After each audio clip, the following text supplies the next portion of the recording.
The steak was overcooked and the conversation had gone cold when my father stood up at his retirement dinner, wine glass in hand, and delivered the blow I'd been waiting 37 years to receive.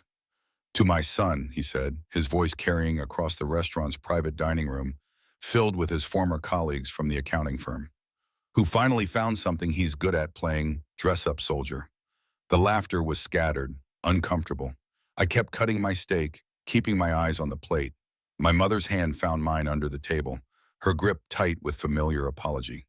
The ice in my water glass clinked as I reached for it, the only sound in the sudden silence. "I mean it," Dad continued, emboldened by the wine and his captive audience. 20 years in the Army, and what does he have to show for it? A bunch of ribbons and a pension that barely covers his apartment rent. 23 years, I thought, but didn't correct him.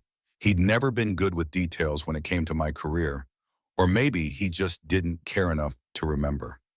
I set down my knife and fork with military precision, reached for my water glass, took a measured sip.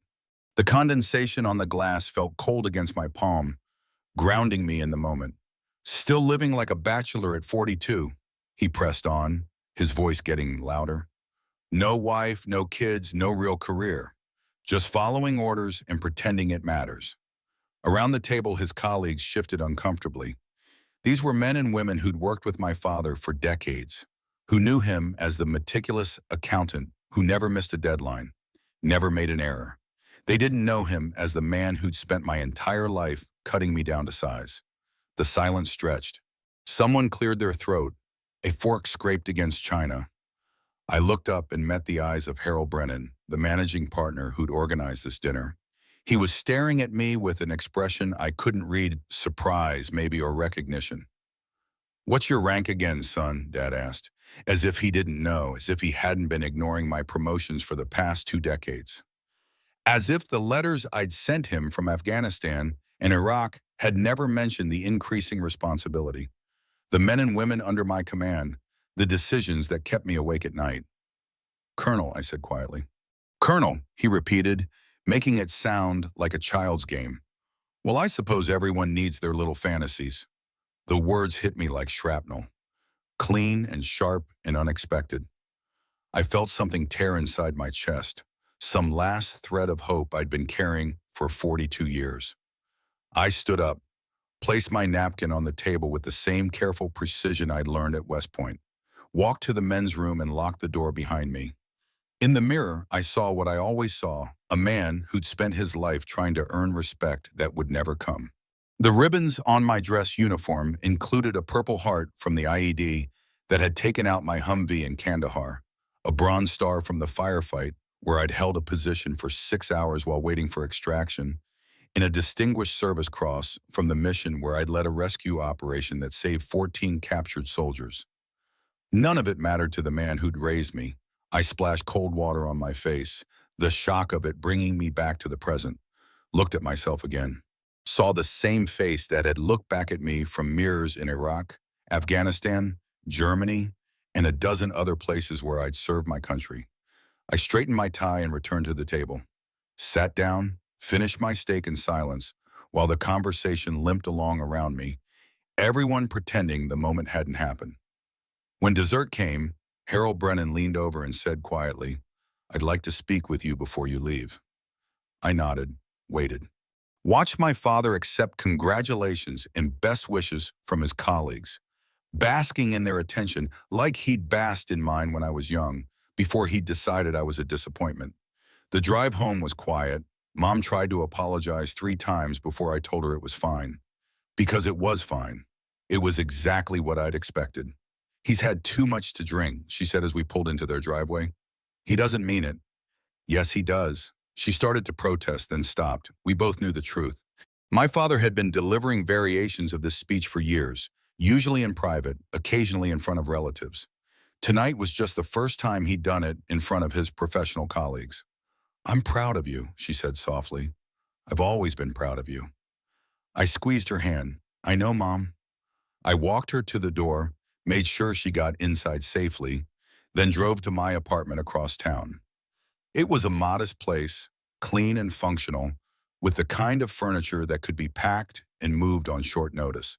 Military housing for a military man. I hung up my dress uniform and put on civilian clothes. Opened a beer and sat on my balcony, looking out at the city lights. The sounds of traffic drifted up from the street below, punctuated by the occasional siren or horn, normal life continuing its normal pace while I processed what had just happened. My phone buzzed with a text from my executive officer. Brief at 0800 tomorrow on the Morrison investigation, new developments. I typed back, Roger, the Morrison investigation, 3 months of looking into defense contract fraud, numbers that didn't add up, dummy corporations, shell companies hiding real ownership, the kind of work that required patience and attention to detail, qualities my father had never credited me with. I thought about Harold Brennan's expression when I'd said my rank, the way he'd looked at me like he was seeing something he hadn't expected, like he was recalibrating his understanding of who I was. I finished my beer and went to bed, set my alarm for 0530. Tomorrow would be another day of doing work that mattered to people who weren't my father. But something nagged at me as I drifted off to sleep. Something about the way Brennan had asked to speak with me. Something about the timing of my father's retirement in the Morrison investigation. I woke up at 0345 and couldn't get back to sleep. So I went for a run, my feet pounding out a steady rhythm on the empty streets, trying to shake off the feeling that everything was about to change.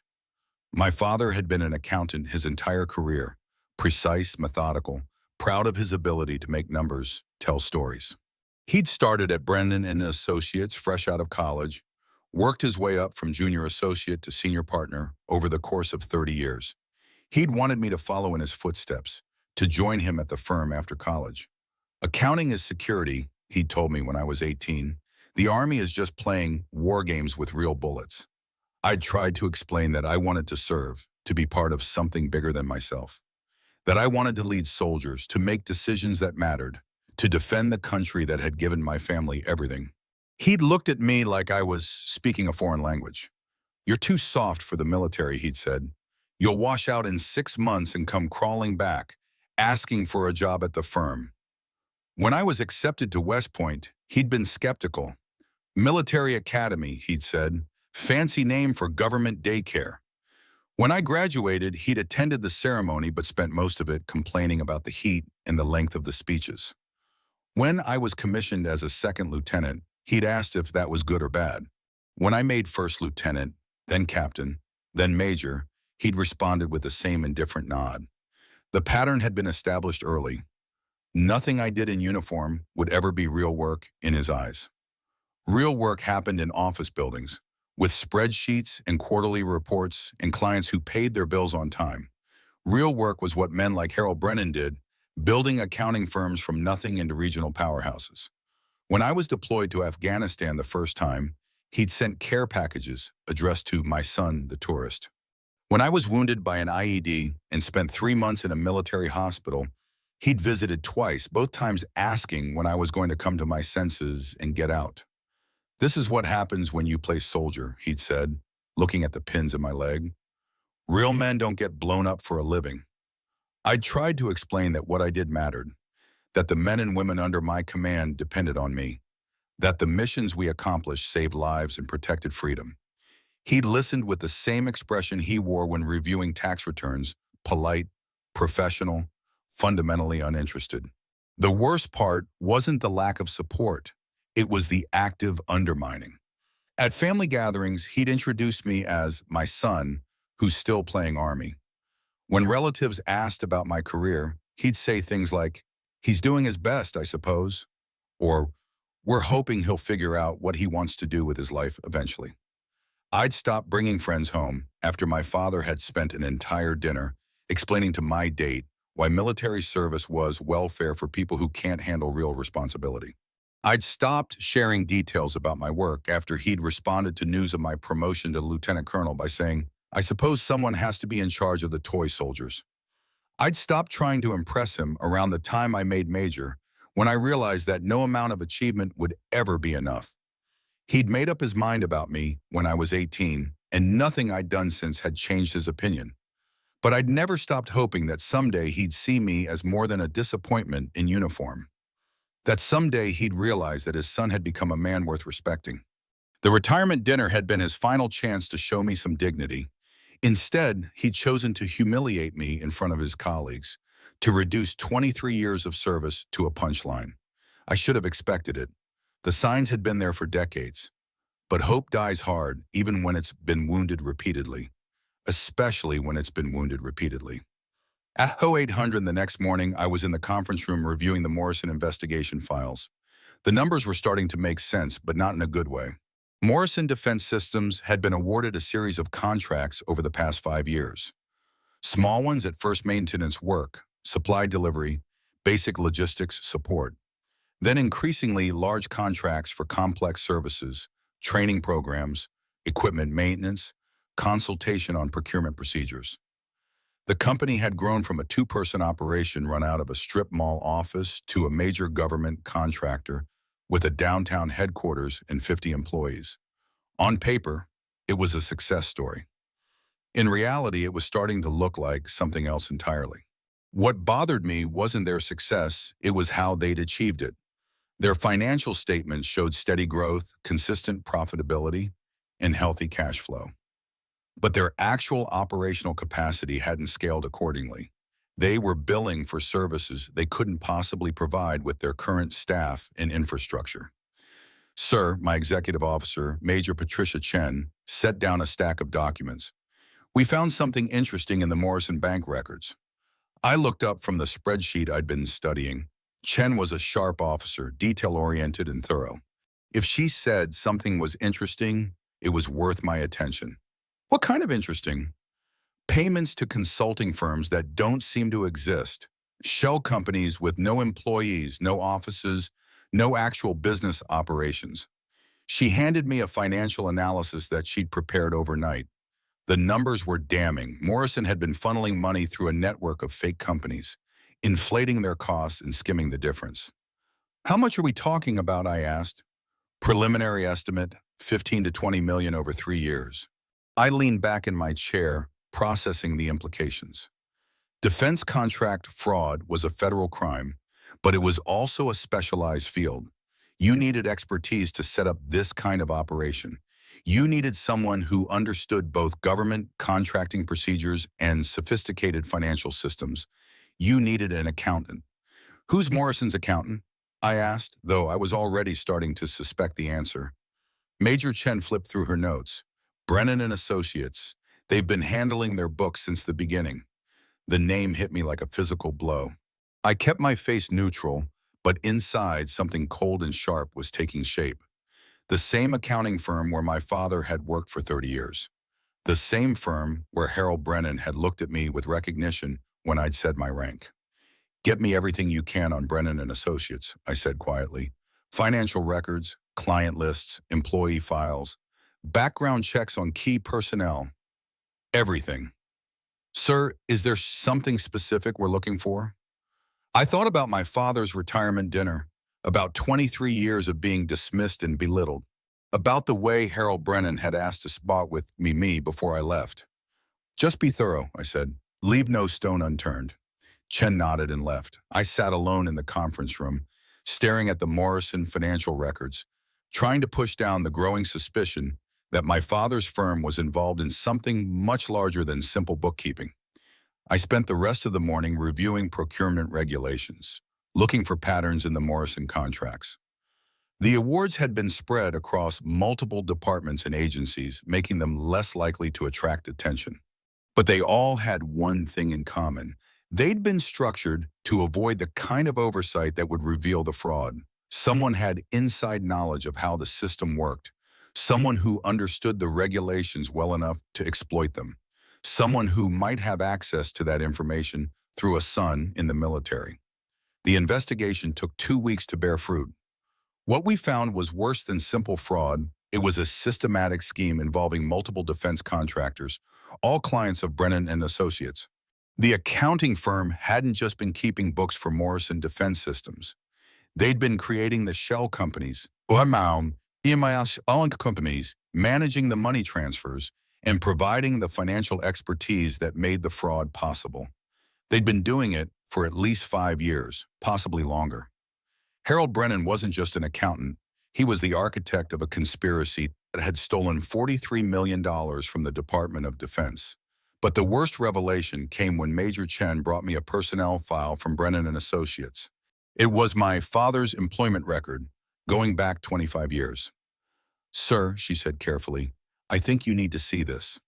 The file showed that my father hadn't just been a regular accountant at the firm. For the past 3 years, he'd been Harold Brennan's personal assistant on special projects. Projects that involved defense contractors. Projects that required someone with detailed knowledge of government procedures and regulations. Knowledge that someone might gain from having a son in the military. I stared at the documents, feeling something crumble inside my chest. The questions my father had asked over the years. Casual inquiries about procurement procedures, contracting timelines, regulatory requirements, suddenly took on a different meaning. He hadn't been showing interest in my career. He'd been mining me for information. "How long have you been working on these special projects?" I'd asked him once when he'd mentioned staying late to help Harold with something important. "About 3 years now," he'd said. "Harold trusts me with the sensitive stuff. Says I have a good understanding of how government contracts work." I'd been proud of him then. Proud that he was finally getting the recognition he deserved from his boss. Proud that his expertise was being valued. Now I understood where that expertise had come from. "There's more," Major Chen said gently. She handed me a recording device. "This is from a wiretap we placed on Brennan's office phone last week." I put on the headphones and pressed play. This conversation was from 3 days ago, just after we'd started looking into Brennan and Associates' connection to Morrison Defense Systems. My father's voice came through clearly. "The colonel doesn't suspect anything. He still thinks I'm just a simple accountant who doesn't understand his important military work." Harold Brennan's laugh was cold. "Your son's investigation is getting close to Morrison. Can you steer him away from the financial angle?" "I'll try," my father said. "But he's not as stupid as I've always told him he was. He might put it together eventually." "Then we'll need to move faster. The Morrison contracts are almost complete anyway. We can shut down the operation and move to the next phase." "What about the other contractors? Peterson Industries, Blackwater Consulting, Advanced Systems Group? They're all clean on paper. Even if your son finds the connection to Morrison, he won't be able to trace it back to us." "And if he does?" Brennan's voice was quiet, calculating. "Then we'll need to consider other options. Can you get me copies of his investigation files?" "I can try. He still trusts me, even after all these years of treating him like garbage. Amazing in what some people will put up with." "Family loyalty," Brennan said. "It's a useful weakness." I took off the headphones and set them down carefully on the table. Major Chen was watching me with concern, but I couldn't meet her eyes. I was thinking about every phone call I'd had with my father over the past 3 years. Every time he'd asked seemingly innocent questions about my work. Every time I'd answered, thinking I was finally connecting with him. "Sir, are you all right?" I looked at her, thought about the answer to that question. Thought about the man who'd raised me, who'd spent my entire life cutting me down while secretly using me to commit federal crimes. "Get me the FBI liaison," I said. "It's time to make some arrests." "Sir, I know this is personal." "No," I said, cutting her off. "It's not personal. It's professional. My father is a criminal who's been stealing from the United States government. The fact that he's also been using me as an unwitting source of classified information is just another piece of evidence." But even as I said it, I knew it was a lie. It was the most personal thing that had ever happened to me. The FBI took over the investigation the next day. Special Agent Sarah Martinez had been tracking defense fraud for 15 years, and she understood the implications immediately. "This is bigger than just one accounting firm," she told me during our first meeting. "We're looking at a network of contractors, consultants, and financial facilitators. Your father and Brennan are just one piece of a much larger puzzle." We were in a secure conference room at the FBI field office. The walls were covered with flowcharts and financial diagrams showing the connections between various companies and individuals. At the center of it all was a photo of Harold Brennan with lines radiating out to dozens of other suspects. "How many people are involved?" I asked. "We estimate at least 50 across 12 states. The total fraud amount is probably over $100 million. I studied the flowchart, following the money trails from one shell company to another. It was elegant in its complexity, sophisticated in its execution. It would have taken years to set up and required expertise in both government contracting and financial systems. What do you need from me? I asked. Everything you've got on the Morrison investigation. And I need you to act normal around your father. Don't let him know we're closing in. Acting normal around my father, the man who'd spent 3 years using me as an unwitting source of classified information, the man who'd mocked me at his retirement dinner while secretly profiting from my military service. Can you do that? Agent Martinez asked. I thought about it, thought about the discipline that had carried me through 23 years of military service. The ability to compartmentalize, to focus on the mission regardless of personal feelings. The training that had taught me to function under pressure, to make decisions when lives hung in the balance. Yes, I said, I can do that. The next phase of the investigation required careful coordination. We needed to document the money transfers, identify all the participants, and build a case that would hold up in federal court. We needed to do it without alerting the suspects that we were closing in. My role was to continue my official duties while providing the FBI with any additional information they needed. I was to maintain my relationship with my father, to act as if nothing had changed, to continue being the unwitting source of information he had been using for years. It was the hardest mission I'd ever been given. The first test came that weekend when my father called to invite me to Sunday dinner. Your mother's making pot roast, he said. She'd like to see you. I wanted to refuse, wanted to tell him I knew what he was, what he'd done, what he'd been doing to me for years. Instead, I said, I'll be there at 6.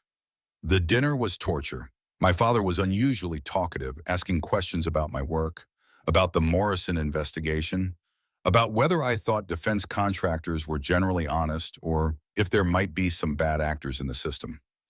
I was reading in the paper about contract fraud, he said over dessert. Seems like a real problem. You must see that kind of thing in your work. Sometimes, I said carefully. How do they usually catch the fraudsters? Is it through financial audits, or do they rely on whistleblowers? I wanted to tell him that they caught them through patient investigation, through following the money trails, through recording their phone conversations and building cases that would put them in federal prison. Instead, I said, it depends on the case. He nodded thoughtfully. I imagine it's hard to prove. These white-collar crimes, they're so complex. Not as hard as you might think, I said. Eventually, they always make mistakes.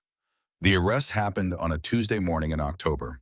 I was in my office when Agent Martinez called to let me know they were moving. We're executing search warrants at Brennan and Associates and 12 other locations, she said. Your father is being taken into custody now. I thanked her and hung up. Sat at my desk for a moment processing the information. Outside my window, the flag was flying at full staff in the morning breeze. Soldiers were conducting PT on the parade ground, their cadence calls echoing across the base, normal life continuing while my world fell apart. I went back to work, reviewed reports, signed requisitions, attended meetings. Did my job like I'd been trained to do, regardless of what was happening in my personal life. The phone rang an hour later. It was my mother. They arrested your father, she said, her voice shaking. FBI agents came to the office. They said he's being charged with conspiracy and fraud. I know, I said. You know? How could you know? I explained as gently as I could.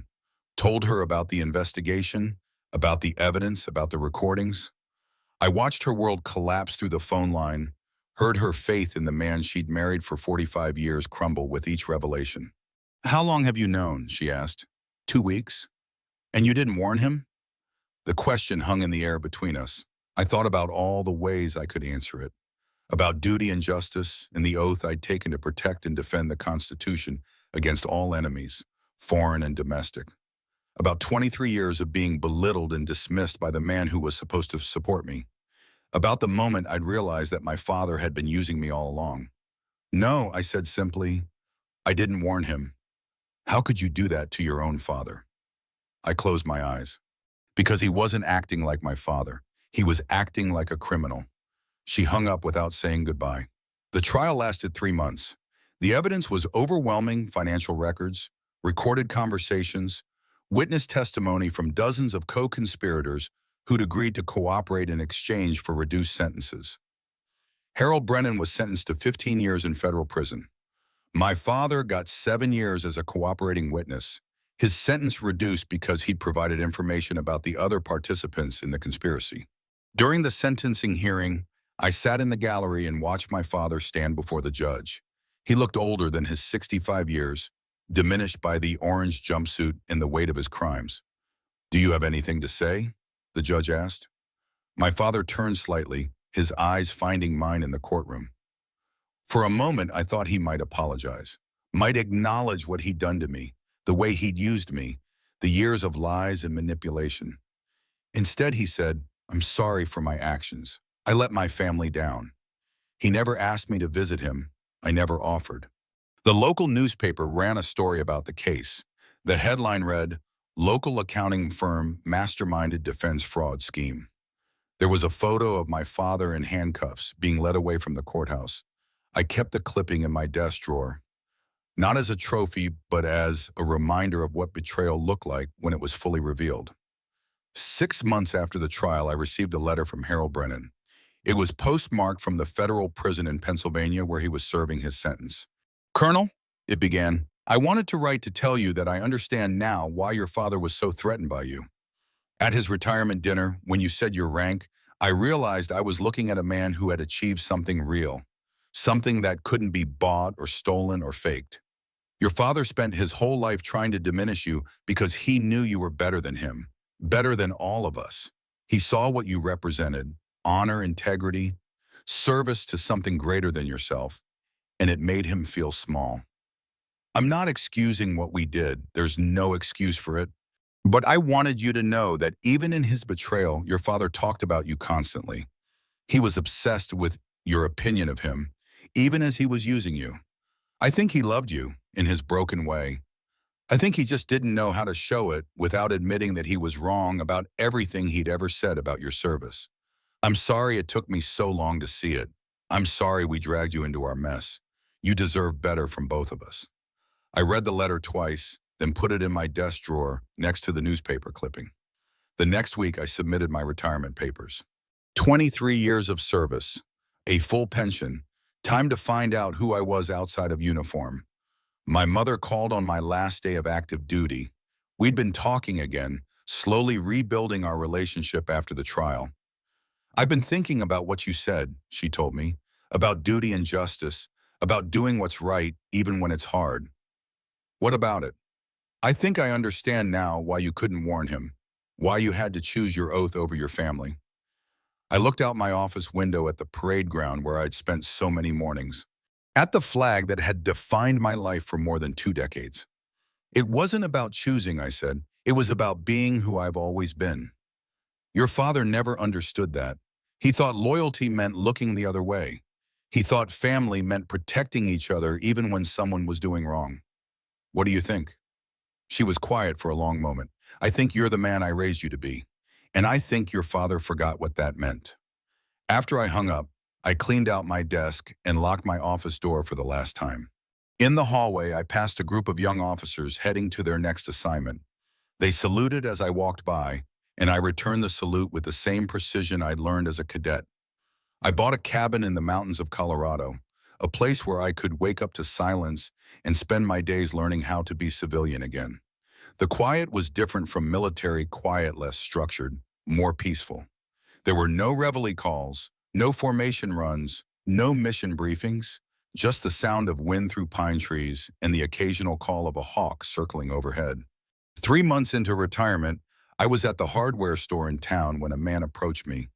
He was wearing a veteran's cap and walked with the careful gait of someone whose legs had been put back together more than once. "Excuse me," he said. "Are you Colonel James Parker?" I nodded. "I served under you in Afghanistan, 3rd deployment. You probably don't remember me, Sergeant Willis, from the motor pool."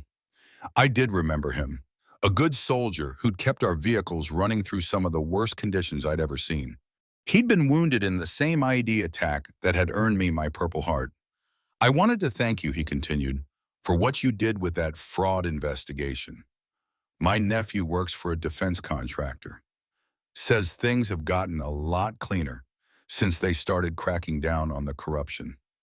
He shook my hand and walked away, leaving me standing in the hardware store with a bag of screws and a feeling I hadn't felt in years. Pride. Not the bitter kind that comes from proving your critics wrong, but the quiet kind that comes from doing your job well.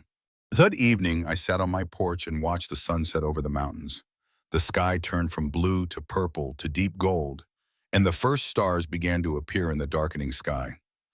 I thought about my father serving his sentence in Pennsylvania, about Harold Brennan learning what justice looked like from the inside of a prison cell, about the 23 years I'd spent in uniform, trying to be worthy of something that had been inside me all along. The stars came out one by one, brilliant in the thin mountain air. In the distance, I could hear the sound of a train moving through the valley, carrying its cargo to destinations I would never know. I went inside and made myself dinner. Tomorrow would be another day of being exactly who I'd always been, a man who knew the difference between right and wrong and had the courage to choose correctly, even when it cost me everything I thought I wanted, especially then.